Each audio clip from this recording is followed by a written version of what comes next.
सावन का आखिरी सोमवार हो, शायद यही लास्ट वाला है, सावन का आखिरी सोमवार हो, जो लोटा जल का लेकर जा रहे हो उसमें थोड़ा सा इत्र, अगर इत्र नहीं हो तो गुलाब की पंखड़ी, पंखड़ी नहीं हो तो कोई फूल की पत्ती उस जल में बाबा को समर्पित, इत्र हो तो ज्यादा अच्छा। आखिरी सोमवार को या सावन महीने का आखिरी दिन आप शिव को जब 2 लोटा जल चढ़ाएं तो उसमें इत्र का भाव रखकर, कामना कर कर, त्र्यंबकेश्वर बाबा का स्मरण कर कर और महामृत्युंजय मंत्र को जपते हुए। कौन सा मंत्र? ये वेद का बड़ा सुंदर मंत्र है, इसको चिल्लाकर नहीं बोला जाता, भी महामृत्युंजय मंत्र का स्मरण करते हैं। और अगर महामृत्युंजय मंत्र याद नहीं हो तो पंचाक्षर मंत्र नमः शिवाय, पंचाक्षर का स्मरण नहीं रहे तो षडाक्षर ओम नमः शिवाय, षडाक्षर का स्मरण नहीं हो तो श्री शिवाय नमस्तुभ्यम। आपसे निवेदन है, अशोक सुंदरी वाली जगह पर अगर आप समर्पित कर देते हैं, फिर आप जिस भी चीज के लिए अप्लाई करें, मेरा देवाधिदेव महादेव आपका हाथ पकड़कर खींचकर आगे बढ़ा ही दे। मेहनत करना, कर्म पूरा करना, पढ़ाई अच्छी करना, और पढ़ाई के साथ में विद्या अध्ययन करने के साथ में अच्छी मेहनत के साथ में देसी गाय का दूध भगवान शंकर को समर्पित करना, भगवान शंकर को समर्पित करना, देसी गाय का दूध धीरे धीरे धीरे धीरे समर्पित भावों के साथ आप समर्पित करें। देसी गाय का दूध एक एक बूंद समर्पित करें, धीरे धीरे समर्पित करें। और देसी गाय का दूध जब धीरे धीरे समर्पित करें, बड़े रास्ते से, आनंद से धीरे धीरे जब आप समर्पित करेंगे, बेलपत्री वही दूध में सनी हुई बेलपत्र, अशोक डंडी का भाग शिवलिंग की ओर नहीं होना चाहिए, उस समय पर डंडी का भाग जहां से पानी बहकर जाता है अशोक सुंदरी की ओर से, वहां पर होना चाहिए। कार्य में सफलता मिलती है। शिव तत्व को धारण। सोमवार की अष्टमी का मतलब आपको इंदौर की कथा में बताया था, जिस दिन शंकर और पार्वती के मिलन का दिवस, और केवल एक माता पार्वती के अकेले मिलन का नहीं, 64 योगनियां तक भगवान शंकर से मिलने के लिए आती। पीला चंदन लगाना, कितना लगाना है? बीच वाला जो पत्ता है उस पर पीला चंदन। जब आपको लगे कि मेरा जीवन बहुत कष्टमय है, अब ये रोग, अब ये कष्ट दूर ही नहीं हो रहा, अब ये आए दिन तकलीफ पर तकलीफ बढ़ती जा रही है, आए दिन रोग बीमारी, पैसा घर में बच नहीं रहा, बहुत कष्टमय जीवन है, इसमें लगाओ पीला चंदन बेलपत्री की बीज पत्ती महाराज। और बीज पत्ती पर जब चंदन लग जाए, लगने के बाद में ये दोनों पत्ती पर लाल चंदन लगा लीजिए। इन दोनों पत्ती के बीच में जो डंडी का भाग होता है, आपको कहा था, आपको स्मरण में होगा शायद, हमने जब बेलपत्री की महत्वता बताई थी तो उस बेलपत्री की महत्वता में कहा था ब्रह्मा विष्णु महेश ये 3 हैं, बोला था। बीच में ये बड़ी पत्ती से लेकर जो 2 पत्तियां होती हैं, इनके बीच में जो जगह बचती है, इसमें मां पार्वती के 64 योगनियां, मां पार्वती अपनी पूर्ण सिद्धि के साथ में जितनी भी देवी के स्वरूप में, वो माता 64 योगनियां देवी के स्वरूप में यहां पर विराजमान होती है। 2 पत्ती के नीचे से जो डंडी होती है नीचे तक, ये पूरी डंडी में 33 कोटि देवी देवताओं विराजमान होते हैं इस पूरी डंडी के अंदर। तो ये बीच वाली पत्ती है, ये जो बीच वाली पत्ती का जो भाग होता है, इस पत्ती के भाग में शहद का प्रयोग कर कर, यहाँ पीला चंदन, लाल चंदन, लाल चंदन, शहद का प्रयोग कर कर, इसी तरह से पकड़कर ये बेलपत्री की जो डंडी है वो अशोक सुंदरी पर जब आप समर्पित करें तो जहां से जल बहता है उस ओर पर इस पत्ती को चढ़ाकर केवल आपके हृदय की बात कहकर देवाधिदेव महादेव से कोई भी शिव जी का मंत्र पंचाक्षर नमः शिवाय, षडाक्षर ओम नमः शिवाय, श्री शिवाय नमस्तुभ्यम, या महामृत्युंजय मंत्र, जो शिव का मंत्र हो आपके पास में, उसको बोलते हुए देवाधिदेव महादेव को धीरे धीरे जल की धार चढ़ाना प्रारंभ करो। जल की धार जब पूर्ण होने लगे, उसमें थोड़ा जल बचे, तब अशोक सुंदरी पर जो तुमने बेलपत्र चढ़ाई है वहां उस जलधार को चढ़ा। ये प्रयोग आपको केवल सोमवार की अष्टमी पढ़ने पर ही करना है। कौन से दिन करेंगे? जम के बोलिए जरा। सोमवार की अष्टमी पढ़ने, और धतूरे का फूल,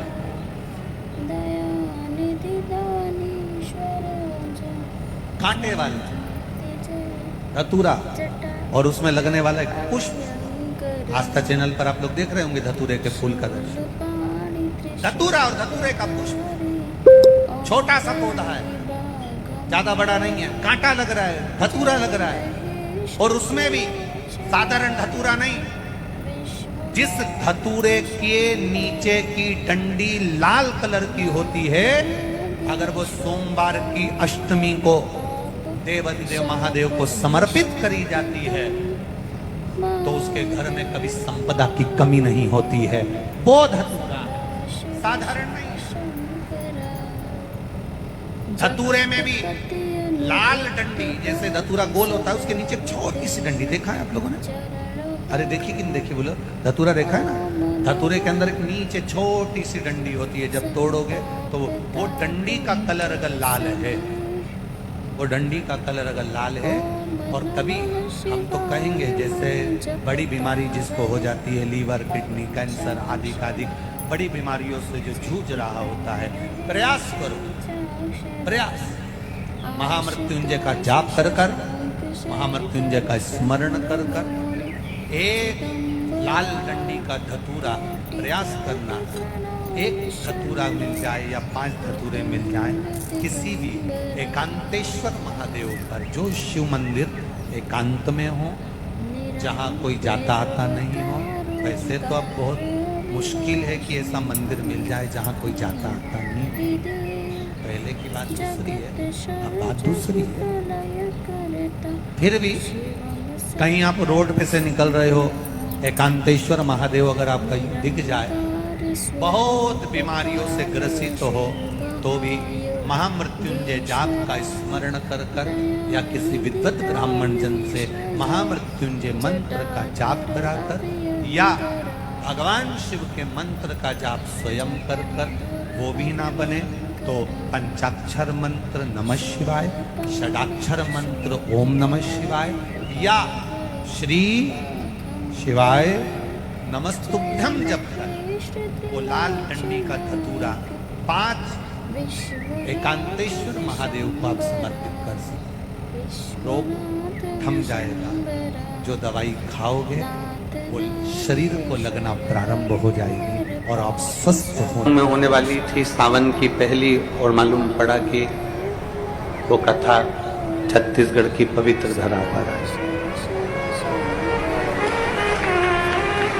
अर्थात भजन का बल, भक्ति का बल, स्मरण, ये सब खींच कर लाता है। चुंबक देखिए आप लोगों ने, वो चुंबक को गंगा में रस्सी बांधकर गोताखोर डालते हैं और उसमें चिपकने वाला जो भी सामान होता है वो चिपक जाता है। लकड़ी नहीं चिपकती, कपड़ा नहीं चिपकता, प्लास्टिक नहीं चिपकता। वो चुंबक में जो चुंबकीय तत्व होते हैं वही चिपकते हैं।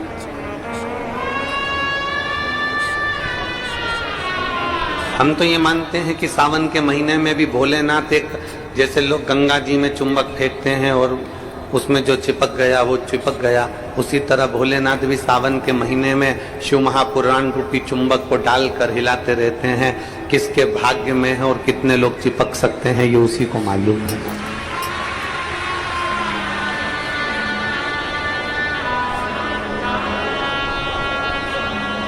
72 साल बाद ऐसा सावन आया है, और उस सावन में अगर भगवान की विरल भक्ति हमारे मुख से हो रही है, भजन हमारे मुख से हो रहा है, कीर्तन हमारे मुख से हो रहा है, तो आप हम तो सब शिव के चरणों के दास हैं।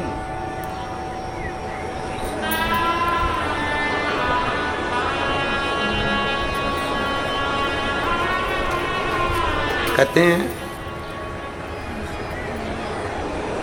शिव महापुराण की कथा कहती है,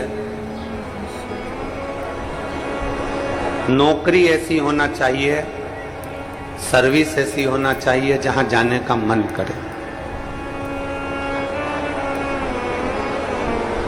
ऑफिस में तुम बैठते हो और दिन भर क्लेश मचे, फाइल तुम पढ़ते हो और फाइल उठाते से ही तुम्हारे को मानसिक टेंशन आ जाए, जरा जरा सी बात में चिंता खड़ी हो जाए, तो वो ऑफिस जाने का मन नहीं करता, नौकरी पर जाने का मन नहीं करता। नौकरी ऐसी हो जहां जाने का मन करे और घर ऐसा हो जहां वापिस आने का मन करे। तो घर में अगर क्लेश हो रहा है, बहुत अशांति हो रही है, बहुत लड़ाई हो रही है, बहुत विवाद हो रहा है, कहीं सास का मुंह फूला रहे, कहीं बहू का मुंह फूला रहे, कहीं बेटे का, कहीं बेटी का, कहीं माँ का, कहीं पिता का, कहीं भाई, कहीं बंधु, इनके मुंह फूले रहे तो घर में आने का मन नहीं करता। पत्नी का दिन भर मुंह फूला रहेगा तो पति का घर आने का मन नहीं करेगा। माँ बाप का अगर मुंह फूला रहेगा तो बच्चों का घर आने का मन नहीं करेगा। नौकरी ऐसी हो जहां जाने का मन करे, मन करे आपका कि मुझे बड़े उत्साह से जाने का। एक प्रश्न आपसे पूछते हैं, उम्मीद है कि आप लोग उत्तर अच्छा देंगे। हमने भी पढ़ाई करी, आपने भी पढ़ाई करी, हमने भी विद्याध्ययन करा, आपने भी विद्याध्ययन करा। जब स्कूल में पढ़ते थे, मैथ का सब्जेक्ट आता या साइंस का आता, इंग्लिश का आता, कोई सब्जेक्ट जब सामने आता तो कोई कोई टीचर इतना अच्छा होता था कि उसके सब्जेक्ट में भले मन ना लगे पर उसके सब्जेक्ट में बैठने का मन जरूर करता था। बोलो सही है कि गलत? बोलो सही है कि गलत? और कोई कोई टीचर ऐसा होता था कि उसके सब्जेक्ट में जाने का मन नहीं करता था।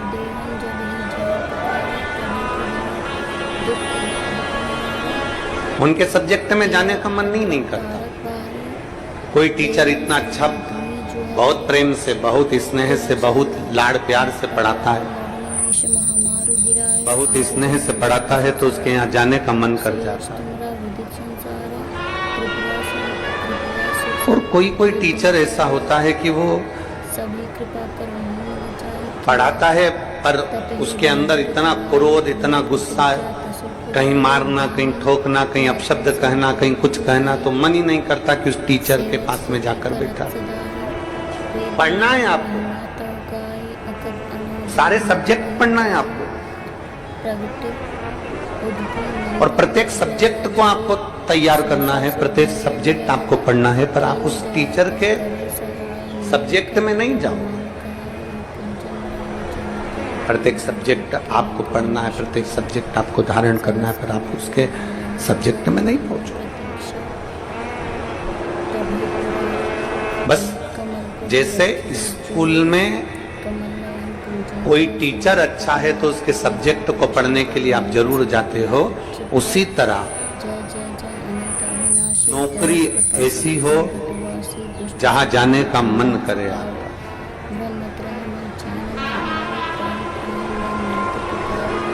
नौकरी ऐसी होना चाहिए जहां तुम्हारा जाने का मन करे, जहां तुम्हारा बार बार मन करे, 5 भी बज जाए ना तो भी मन करे कि थोड़ा आधे घंटे और काम कर लूं, 1 घंटे और काम कर लूं, 15-20 मिनट और काम कर लूं। नौकरी अगर अच्छी है तो तुम्हारा जाने का मन बड़ा करेगा और वहां बैठने का भी मन करेगा। तो शास्त्र कहता है कि नौकरी ऐसी हो जहां तुम्हारा जाने का मन करे, और घर ऐसा हो जहां पर सब प्रेम से रहते हो, तो नौकरी से और दुकान से घर आने का मन करे, तो समझ लो कि तुम्हारा घर श्रेष्ठ है। तो समझिए कि उसमें तुम्हारी श्रेष्ठता है।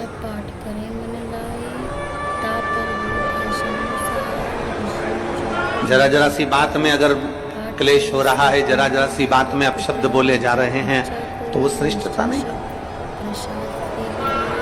लोरमी वालों ने भी बहुत व्यवस्था कर रखी थी, परंतु कीचड़ इतना है, मिट्टी काली है, पानी पड़ा हुआ है, इसलिए प्रशासन भी उस चीज को हाँ नहीं भर पाया, क्योंकि उनको दिखता है कि इतना लाखों में। अब आप देखिए कि 3 पंडाल बड़े बड़े डूम भरे पड़े हुए हैं, उधर भी बाहर भक्त हैं, उधर भी बाहर भक्त हैं, और इधर देखोगे तो चारों तरफ बाहर पूरे के पूरे भक्त भरे पड़े हुए हैं। प्रशासन भी ये चीज देखता है। कितने शिव भक्त आएंगे तो वो आराम से कथा सुने, आराम से रहें, आराम से खाएं, आराम से अपना भजन कीर्तन करें, और आराम से कथा श्रवण कर कर अपने अपने घर को जाएं, किसी को कोई कष्ट ना हो। ये प्रशासन भी देखता।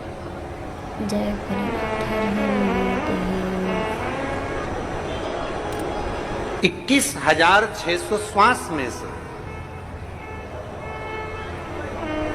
21,600 श्वास जो चल रही है उसमें